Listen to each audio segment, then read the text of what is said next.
Sound off for Chesterfield. Chesterfield. Low in nicotine, highest in quality, best for you. Chesterfield brings you Dragnet.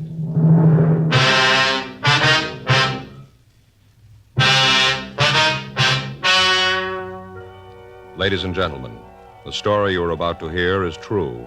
The names have been changed to protect the innocent.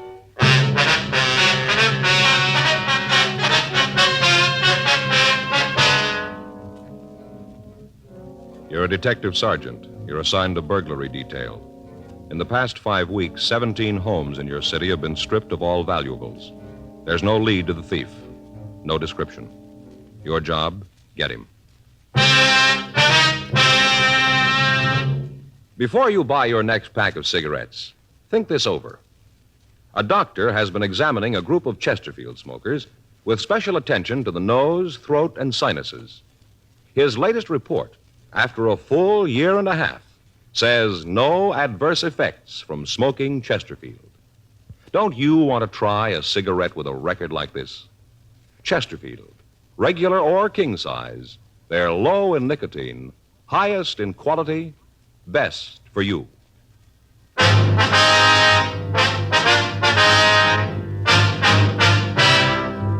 Dragnet, the documented drama of an actual crime. For the next 30 minutes, in cooperation with the Los Angeles Police Department, you will travel step by step on the side of the law through an actual case transcribed from official police files. From beginning to end, from crime to punishment, Dragnet is the story of your police force in action.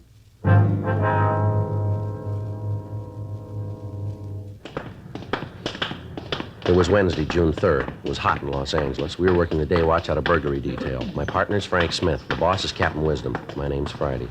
We'd just been relieved from stakeout, and we were on our way to get something to eat. It was 12:27 a.m. when we got to the corner of Fedora and Ardmore Streets. The Cakes and Griddle Cafe. Here's a couple back here, Joe. Yeah, that's fine.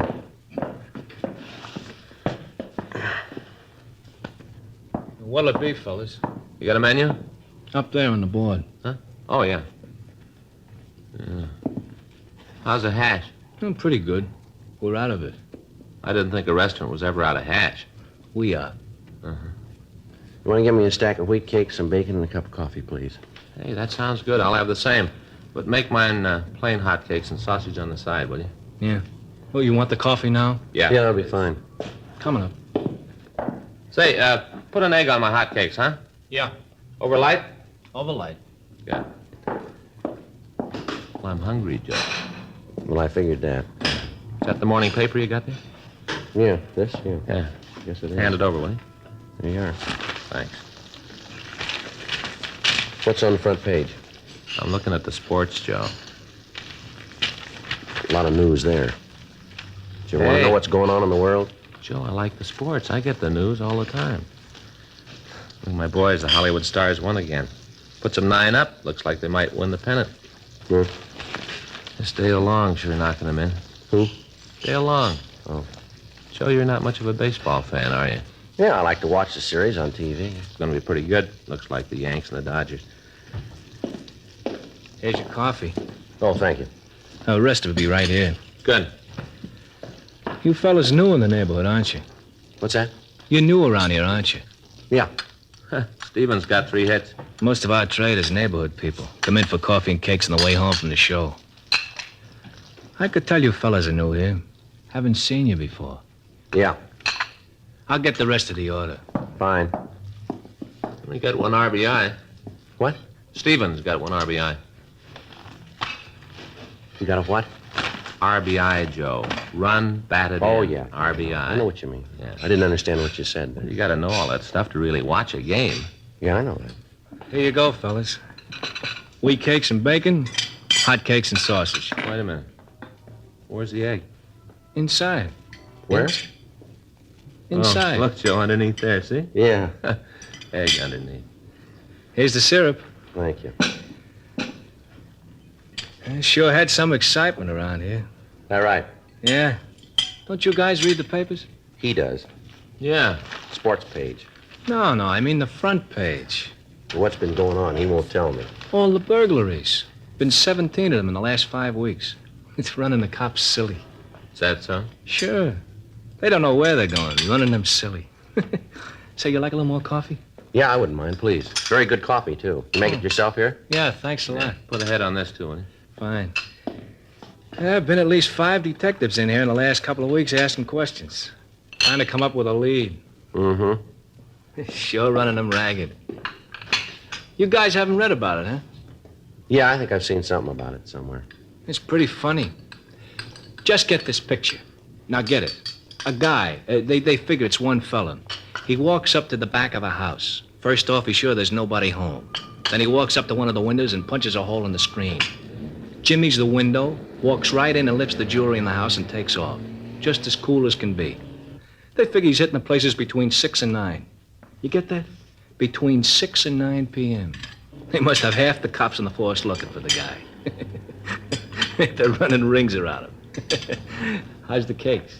Fine. Good. We got kind of secret recipe here. Wife made it up. Anyway, I was talking to one of the people who had it. You know, one of the victims, guy over on Hobart. He said the cops came in and went all over his house, took fingerprints, pictures, all that. Worked on his house for about 5 hours. Went all over the backyard looking for footprints. And you know what they came up with? No. Nothing. Absolutely nothing. All that time, all those men, and they didn't come up with nothing. He sure got the cops running in circles. You got a check? Check. Oh, yeah, here you go. Stack of wheats, bacon, hot sausage and egg, 2 coffees. I won't charge you for the refills. That's very nice of you, thank you. Oh, that's all right. Let's see, comes to $1.25, taxes $1.29. Okay. You got any pennies, Frank? Yeah, I got 2. Here, take a nickel, break it apart. Wait a minute, I'll get my wallet, Joe. Maybe I got a couple in there. Hey. Yeah. Hey, how come you guys are carrying guns? You ain't gonna hold up the place, are you? There isn't any money here. We're police officers. Detectives? Yeah. Oh. Say, I hope you guys ain't sore about what I said. About you running in circles. No, forget it. That's all right. Well, now, come on, let this one be on the house. Take your money back. Sort of a way to say I'm No, sorry. it's all right. Forget it. I'd like to pop for the cakes. No, thanks. Thanks just the same. Well, hope you come back again. Sure. Say, just a minute. Yeah. I'd like to ask you a question. Mm-hmm. About this fella who's been pulling the jobs. Yeah. When do you figure you're going to get him? When he runs out of circles.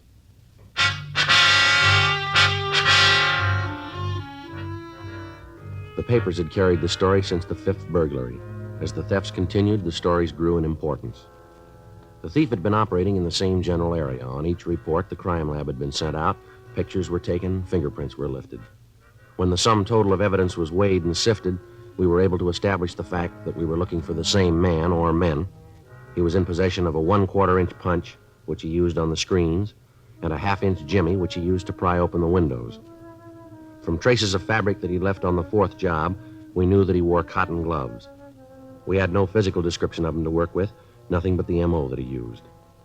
The stats office had made run after run looking for a lead. The possibles that they'd turned up were checked out, but they netted us nothing. Communications had been gotten off to the rest of the nation asking for information on known criminals who used the same M.O., but the replies were of no help. All recently released convicts from the state penitentiaries and work farms were checked. We found nothing. The pawn shops in the Southland were alerted to be on the lookout for the stolen goods. Again, nothing. Informants and other sources of information were questioned and re-questioned, and at the end of 5 weeks, we were right back where we started. The newspapers took up the stories in full force. They ran cartoons of the thief, picturing him as an invisible phantom who could almost announce the time of the next housebreaking to the police and then proceed according to plan without interference. Every known method of apprehending the burglar was tried. None of them worked. Captain Wisdom assigned 4 other teams of men to the case. Metro Division sent out another 2 cars to aid in the rolling stakeout. Apparently, we were stopped cold. 2 more days passed, and on Friday, June 5th, we got a report of another burglary. 9:36 a.m. Frank and I left the office to check it out. Yes, something you want? We'd like to see Miss Santos if we could. Who are you? Police officers, ma'am. Is Miss Santos in? Oh, well, I'm her. Come on in. Thank you. Come on, hurry up. I don't want to let the flies into the house. Yes, ma'am. Whew, never saw so many flies around as this summer. Sit down. Thank you. Can I get you anything? Cup of coffee? No, No, thank you. thank you, man. You don't mind if I have some? No, you go right ahead. Just having another cup before I get started on the house, sort of the lull before the storm. Ma'am? Kids are downstairs playing. They'll be up in a minute. They get to running around. It's impossible to get anything done. Yes, ma'am. All I can do is get a second cup of coffee in the morning. Excuse me, Mint. I'll be right back. Sure. Just make yourself comfortable. Thank you. Thank you, ma'am. Now then, this is about the burglar last night, isn't it? Yes, ma'am. We'd like to go over the list of stolen articles with you. Uh-huh, that's it. Everything they took. I'd like to check it if we can. Wasn't anything else in the house for them to take? Well, let's see here. According to what we have on the report, you listed $47 in cash, is that right? Yeah, that's from the jar. Ma'am? We got a little candy jar upstairs. Keep loose change in it. Whenever I have anything left over from my household money, I put it in there. Anthony, he's my husband. Yes, ma'am. Well, whenever Anthony's got any loose change in his pocket, he drops it in there. Adds up in time. $47. Yes, ma'am. You're pretty sure about the amount now. Yeah, you see, we keep a little piece of paper in the jar. Got the amount written on it so as we can tell how much we've added to it. Mm-hmm. Whoever stole the money didn't take the paper, just the money. Had exactly $47. Yes, ma'am. Now, you list a ruby and diamond woman's wristwatch, is that right? Gonna use it for a trip to Las Vegas. Big part? We were gonna use the money in the jar for a trip to Las Vegas. Only needed $150 more. Now we gotta start all over again. Yes, ma'am. Now, about the watch? Oh, yeah, well, they stole that, too. Had 2 rubies on one side, 3 diamonds on the other, little gold band. Took that, too. Anniversary present from Anthony. He's my husband. Uh-huh. Gave it to me on our 5th anniversary, February 2nd. Now, you list a diamond ring. Wonder if you can give us a little better description of the ring. My engagement ring. Solitaire, not very big. Had it on my dressing table on one of those little ring gadgets. You know, the little block of wood on the little stick? Yes, ma'am. You put your rings on it when you're doing the dishes? Not very big. Yes, ma'am. Now, was there anything else of value taken? No. A couple of cheap little costume pieces, bracelet, couple of pins, nothing really worth anything. I'd like to have descriptions of the pieces, if we could. I can give them to you. All right, fine. You really think you're going to be able to catch the fellow that took the things? Well, we don't know. We're sure going to try. Have there been any strangers that you've noticed in the neighborhood lately? No, none that I can think of right off. Any strange cars, ma'am? You married, officer? Yes, ma'am. Got any kids? Yes, ma'am, too. Mm-hmm. Will you just ask your wife how much time she's got to take notice of cars driving up and down the street, noticing whether people are loitering in front of the house or not? You just ask her. She'll tell you. You men all the time talking about the modern conveniences. Help out the housework. Just zip and the house is clean with the vacuum. Swish the dishes around. They're all clean with the new soaps. Yes, ma'am. Well, maybe it's better than our mothers had it, but they still haven't come up with nothing short of a straitjacket that'll keep you from having to run after the kids all day. Yes, You ma'am. ask your wife. She'll tell you. Yes, ma'am. You ask yours, too. You'll see. I'm not married, Miss Sanders. Well, then you wouldn't know. Well, you can talk to his wife. Those fellas last night, they gained clues? We haven't checked with them yet, ma'am.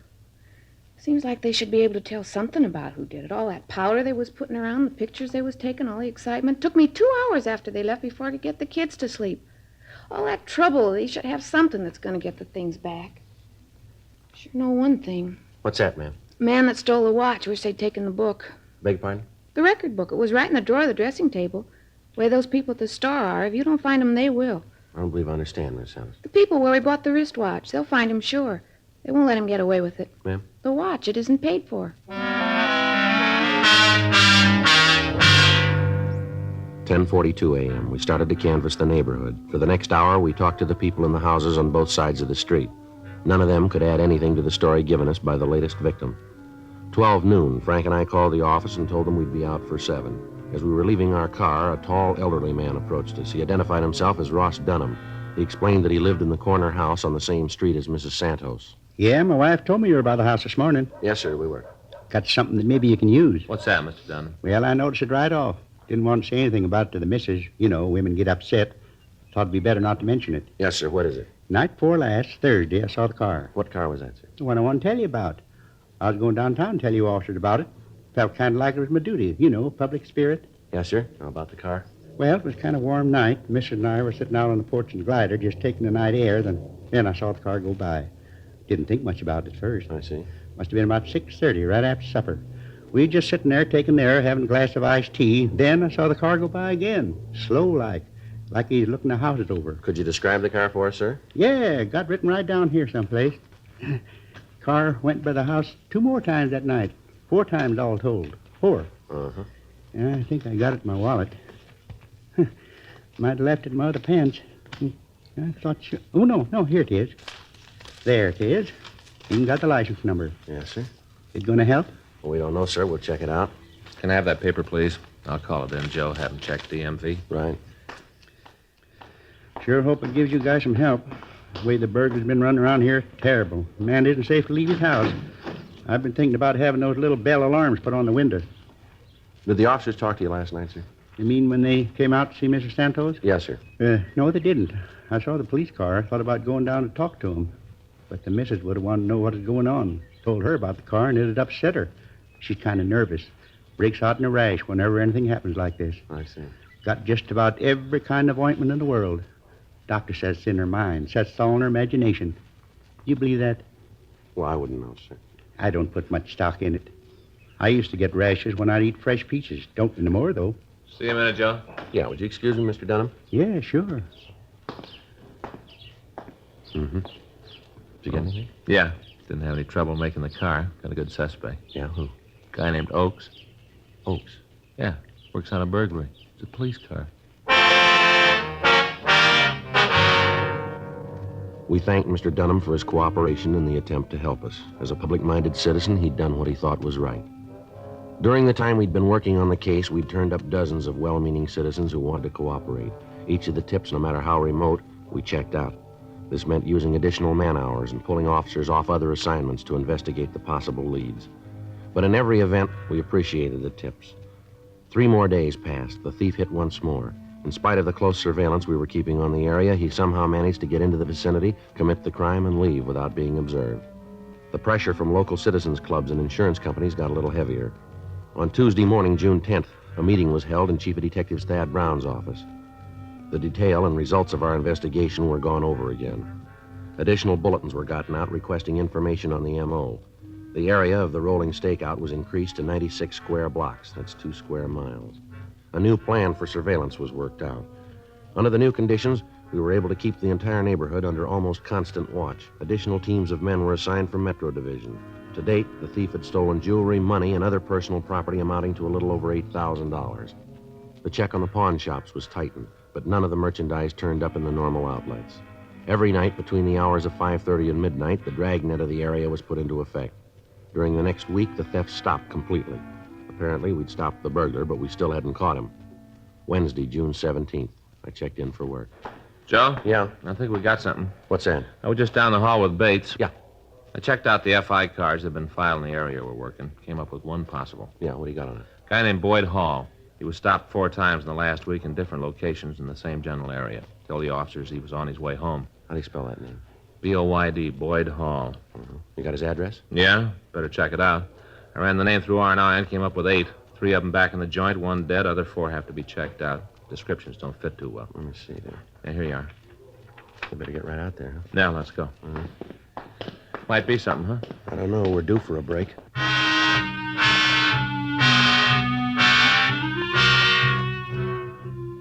"15 minutes later, we turned off Vermont Avenue onto Venice Boulevard. 4 blocks to the left, and we turned onto Dewey Street. Another block and a half, and we pulled up in front of the address. Well, this is 1800. Ought to be right. Here. Mm-hmm. Well, we're still batting 1,000. 1804 Dewey. Yeah. Vacant lot.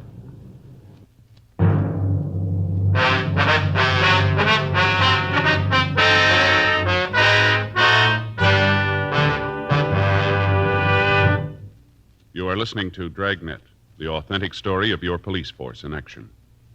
It's so satisfying to know that my Chesterfield is low in nicotine, highest in quality. Chesterfield, low in nicotine, highest in quality.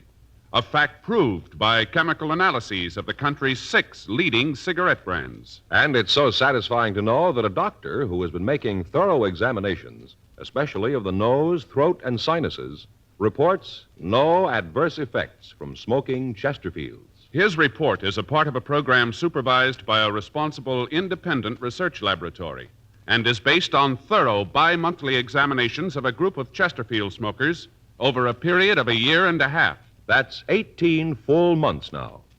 Don't you want to smoke a cigarette with a record like this?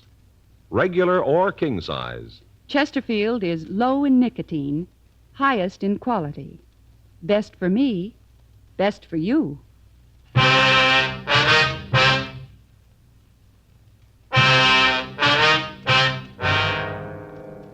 Wednesday, June 17th, 8:48 a.m. We canvassed the neighborhood around the vacant lot. None of the people had ever heard of Boyd Hall. We asked about anyone answering the description listed on the FI cards. The neighbors couldn't help us there either. 11:17 a.m. We returned to the office and we started to check out the remaining 4 possibles. All of them were able to establish alibis for the time of the burglaries, and they were eliminated as suspects. We got in touch with the officers who'd filed the FI cards. They remembered the man. Each of the teams of men who'd stopped him had asked for identification. He'd produced a driver's license, personal cards, and several letters to himself bearing the Dewey Street address. He told the officers that he'd lived in the neighborhood and that he was returning to his home from a grocery store. The officers had checked the bag of groceries he was carrying and found nothing suspicious and let him proceed on his way. We got in touch with Sergeant Zook at the warrant office and asked him to check and see if there were any outstanding traffic warrants on Boyd Hall. He called back to tell us there were none. APBs and local broadcasts were sent out asking for information on anyone answering the description using the name Boyd Hall. We got in touch with the Department of Motor Vehicles and asked them to give us all the information they could on the suspect carrying California operator's license number Z941511, issued 12/5/52. They checked their files and told us that there was no record of a Boyd Hall being issued that particular license number. They also stated that no number had been given out on the Z series.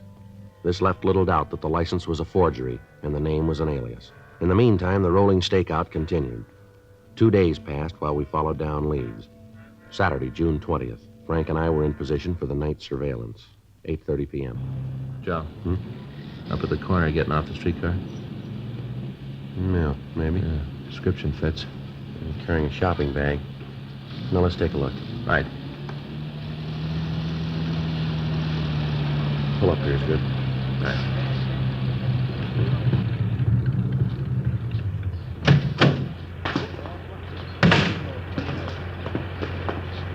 Excuse me, fella. We're going to have to go through this again. Beg your pardon? You're police officers, aren't you? Yes, sir, we are. And you want to see my identification? Yes, sir, that's right. All right.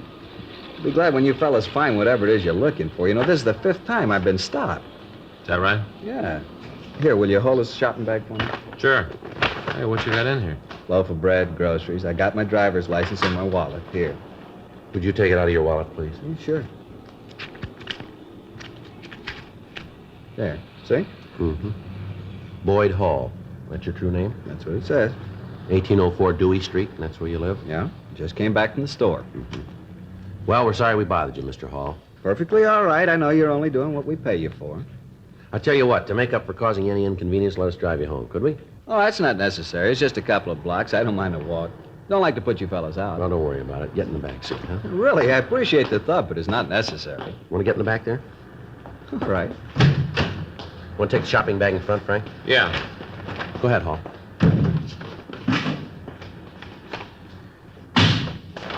The way you guys acted, you'd think there was something wrong. Nothing is there? No, I was just saying the way you guys... Never mind. How long you lived in this neighborhood, Hall? A little while. We just bought the house. About how long would you say? Not long. How long? A couple of months. I think it's right at the next block, Frank. Yeah. Say, I sure appreciate this, but you guys don't have to go out of your way. Just drop me off the corner. I can walk. It's just a little ways down. No, it's no trouble at all. Here we are. Well, I sure want to thank you, officers. It's a real pleasure to know that our taxes are paying for the kind of service you've just given me. Well, it's going to get a little better. Hmm? Never mind.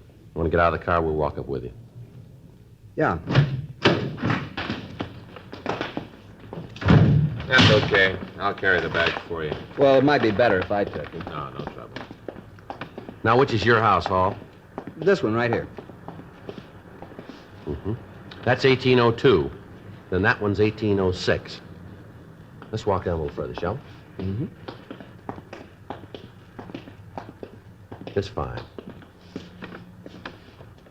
Now, if we figure correctly, 1804 would be right here, wouldn't it?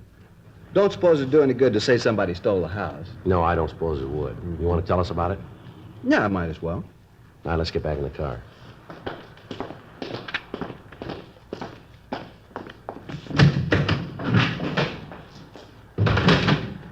All right. Well, what do you got in this shopping bag? Sure is heavy. Let's see. A box of breakfast cereal. And a loaf of French bread. You ought to take this bread back, Hall. Look here, somebody cut it right in half. See here, Joe? Yeah. All hollowed out. Punching a jimmy inside. Burglary tools. You want to tell us where you got them? How about it, Hall? All right, let's go, Frank. Yeah.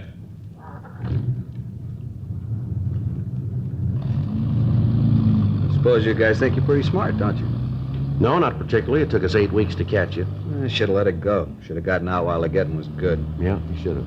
How you gonna know? I figured 10 weeks and then quit. Another 2 weeks, that's all I needed. Where's the stuff you took? Hotel room? You shoved any of it yet? No, it's all there. Every bit of it but the money. I lived on that. Figured when I got enough, I'd head for the border, sell it in Mexico. Let's stop on the way and pick it up, huh? All right, place over on 6th. I'll show you. This isn't another vacant lot, is it? No, this is a McCoy. You know, I had it all figured, all the way down the line, every angle. Hey, how about it? Answer a question for me. All right. Is there any way to beat it, any way to come out on top? Well, you know the answer to that one better than we do. Hmm? You tried. What do you think?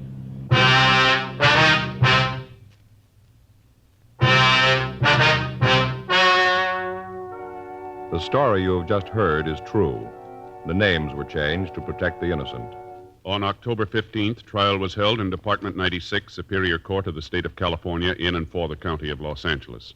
In a moment, the results of that trial. Now, here is our star, Jack Webb. Thank you, George Fenneman. Friends, as you heard George tell you earlier, we've received the full year and one-half report. It comes from the doctor who's been examining Chesterfield smokers with special attention to the nose, throat, and sinuses. Now, the report shows again no adverse effects from smoking Chesterfields. I think that's very important to you as a smoker, and I hope you'll keep it in mind next time you buy cigarettes and get Chesterfields. Regular or king size, Chesterfields are low in nicotine, highest in quality. Best for you.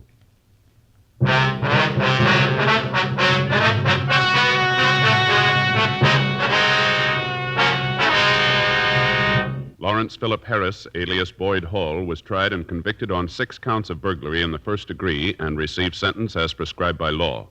Burglary in the first degree is punishable by imprisonment in the state penitentiary for a period of not less than 5 years.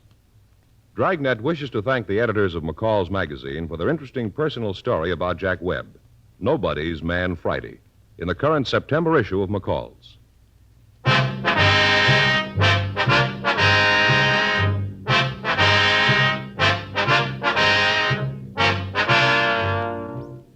You have just heard Dragnet, a series of authentic cases from official files. Technical advice comes from the Office of Chief of Police W.H. Parker, Los Angeles Police Department. Technical advisors, Captain Jack Donahoe, Sergeant Marty Wynn, Sergeant Vance Brasher. Heard tonight were Ben Alexander, Peter Leeds, Joyce McCluskey, Harry Bartell. Script by John Robinson. Music by Walter Schumann. Hal Gibney speaking. Watch an entirely new Dragnet case history each week on your local NBC television station. Please check your newspaper for day and time. Chesterfield has brought you Dragnet, transcribed from Los Angeles. Have you tried new cork-tipped Fatima? It's the smooth smoke. Here's why. New Fatima tips of perfect cork, king size for longer filtering, and Fatima quality for a much better flavor and aroma. Remember, Fatima has the tip for your lips. Try new Fatima. See how smooth it is. Fatima is made by the makers of Chesterfield, Liggett and Myers, one of tobacco's most respected names.